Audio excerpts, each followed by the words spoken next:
Assalamualaikum warahmatullahi wabarakatuh. Yang terhormat Ibu Dr. Tazkiyatun Nafs Al-Hawa MPD selaku dosen pengampu mata kuliah Landasan Pendidikan SD serta teman-teman semua yang saya banggakan. Sebelumnya izinkan saya memperkenalkan diri. Perkenalkan, nama saya Suhaibatul Aslamiyah dari program studi PGSD semester 5. Jadi pada kesempatan kali ini saya akan mempresentasikan materi mengenai hakikat manusia dan pendidikan. Baiklah, langsung saja kita bahas mengenai hakikat manusia dan pendidikan. Manusia dan pendidikan itu tidak dapat dipisahkan. Manusia memerlukan pendidikan, dan pendidikan ada karena adanya manusia. Sepanjang hidup dari manusia itu merupakan pendidikan. Nah, maksudnya apapun yang dilihat, dirasakan, dan dilakukan oleh manusia yang belum pernah diperoleh, diketahui, atau dijumpai sebelumnya dalam kehidupan dan memperoleh hal yang baru, nah itu yang merupakan pendidikan. Hal yang baru merupakan hal yang menarik bagi manusia karena memperoleh pengetahuan dan pengalaman yang baru. Nah, sehingga bisa mengerti begitu banyaknya pengetahuan yang ada di muka bumi ini. Nah, pengetahuan yang diperoleh manusia sepanjang hidupnya ini merupakan pendidikan yang dialami oleh manusia. Selanjutnya, hakikat manusia. Pada dasarnya ada 3 hakikat manusia, yaitu sebagai Homo religius, Homo sapiens, dan juga Homo homini saptus.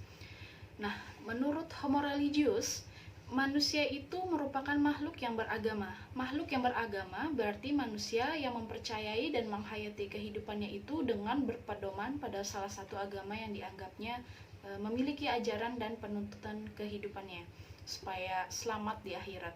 Nah, banyak sekali agama yang ada di dunia ini.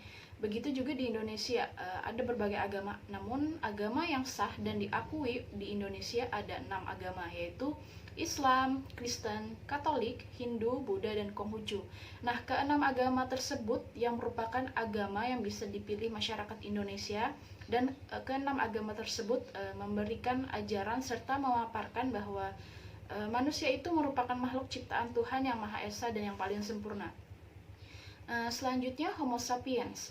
Nah, pandangan ini itu memaparkan bahwa manusia merupakan makhluk hidup yang bijaksana dan dapat berpikir. Manusia itu merupakan makhluk ciptaan Tuhan yang paling sempurna, tinggi, dan mulia. Nah, hal ini disebabkan oleh kemampuan manusia yang memiliki akal, pikiran, rasio, daya nalar, cipta, dan karsa dari makhluk yang lain. Manusia sebagai suatu organisme kehidupan dapat tumbuh dan berkembang. Namun, yang membedakan antara manusia dengan makhluk hidup lainnya adalah manusia memiliki daya pikir, sehingga bisa berbicara, berpikir, belajar, dan memiliki cita-cita sebagai dambaan dalam menjalankan kehidupannya yang lebih baik. Selanjutnya, Homo homini saptus. Nah, kendati manusia itu kan sebagai makhluk individu, makhluk yang memiliki jati diri, memiliki ciri pembeda antara yang satu dengan yang lainnya.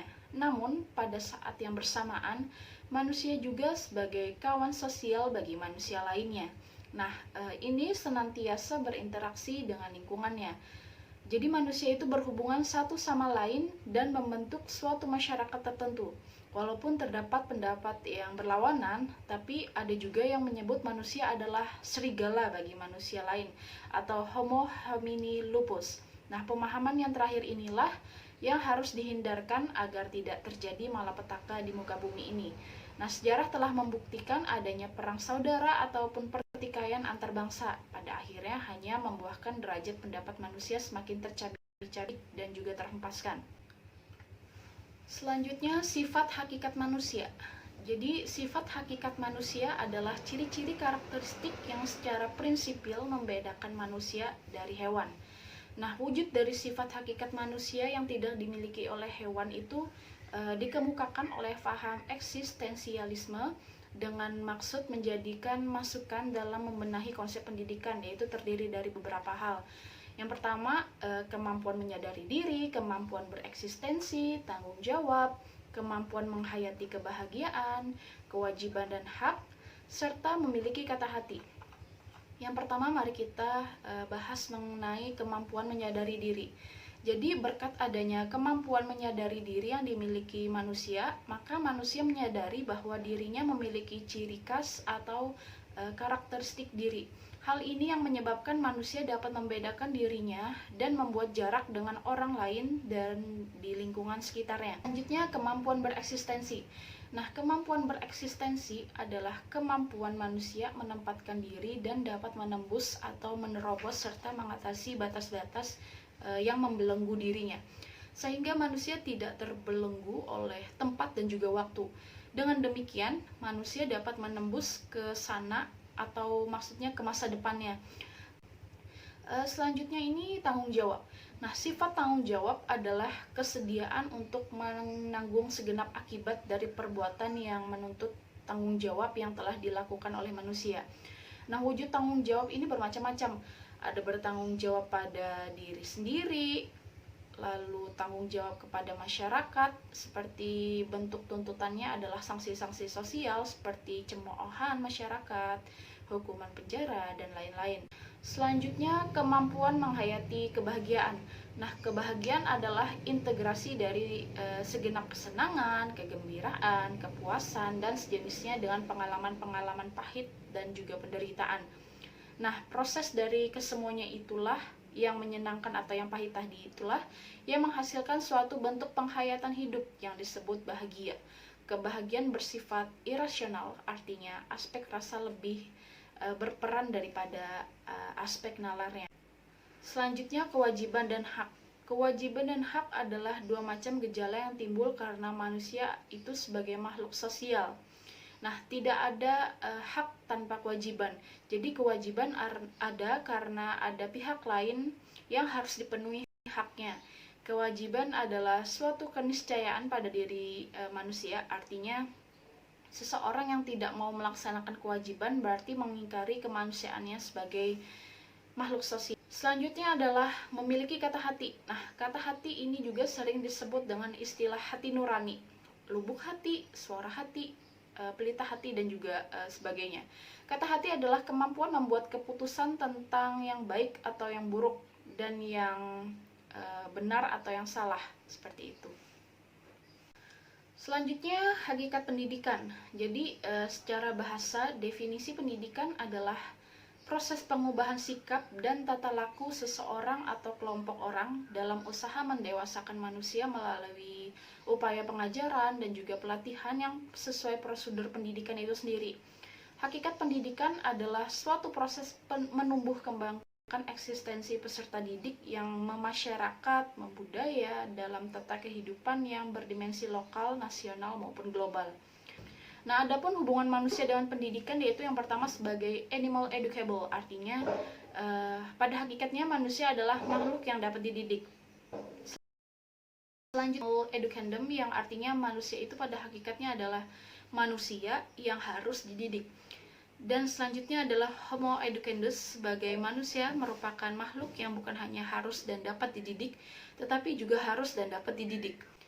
Selanjutnya, asas-asas manusia dan pendidikan. Yang pertama, asas-asas keharusan atau perlunya pendidikan bagi manusia. Nah, asas keharusan pendidikan ini ada 3 asas, yaitu yang pertama, manusia sebagai makhluk yang belum selesai, artinya manusia harus merencanakan, berbuat, dan menjadi. Dengan demikian, setiap saat manusia itu dapat menjadi lebih atau kurang dari keadaannya. Kedua, tugas dan tujuan manusia adalah menjadi manusia, yaitu aspek potensi untuk menjadi apa dan siapa. Nah, ini merupakan tugas yang harus diwujudkan oleh setiap orang. Nah, yang ketiga, perkembangan manusia bersifat terbuka, yaitu manusia mungkin berkembang sesuai dengan kodratnya dan martabat kemanusiaannya. Sebaliknya, mungkin pula berkembang ke arah yang kurang sesuai. Asas yang selanjutnya adalah asas-asas kemungkinan pendidikan.